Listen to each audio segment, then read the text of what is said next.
हमारे स्वर्णिम गौरव का प्रतीक मानगढ़ धाम आजादी के आंदोलन का सबसे बड़ा बलिदान देने वाला स्थान है। इसे वागड़ का जलियांवाला बाग भी कहा जाता है।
गोविंद गुरु ने आदिवासियों के बीच जागरण के लिए सन 1883 में जागृति अभियान शुरू किया।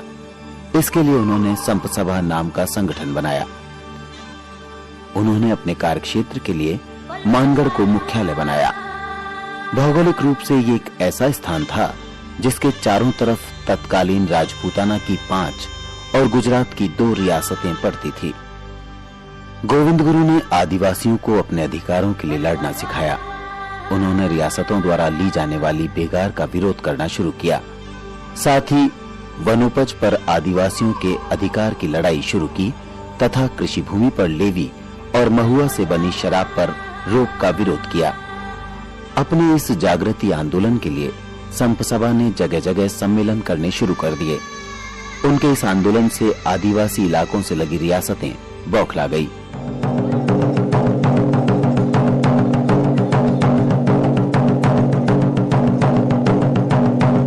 17 नवंबर 1913 को माघशीर्ष पूर्णिमा के दिन मानगढ़ में सम्मेलन का आयोजन किया गया था।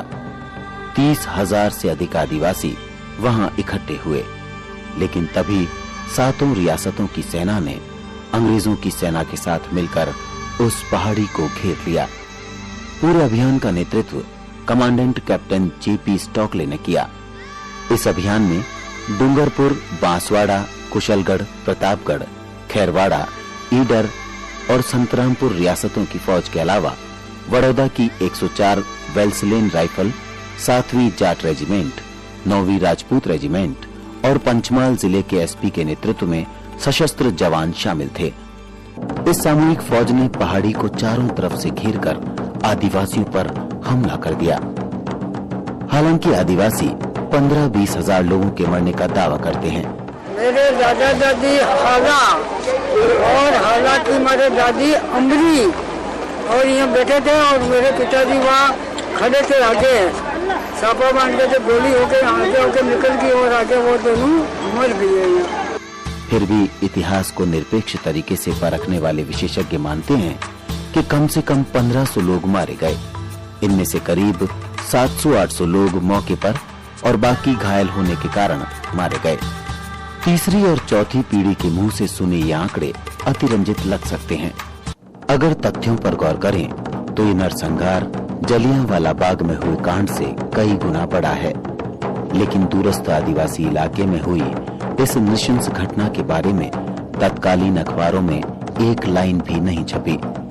इस घटना की प्राथमिक जानकारी को शहरों तक पहुंचने में भी कई दशक लग गए और खुद राज्य सरकार ने इस शहादत को 86 साल बाद स्वीकार किया। अपने अधिकारों की लड़ाई के लिए इकट्ठे हुए निहत्थे आदिवासियों की इस सामूहिक हत्या की याद में हर साल यहाँ पर मेला लगता है। दूर दूर से आकर लोग यहाँ अपनी श्रद्धांजलि देते हैं।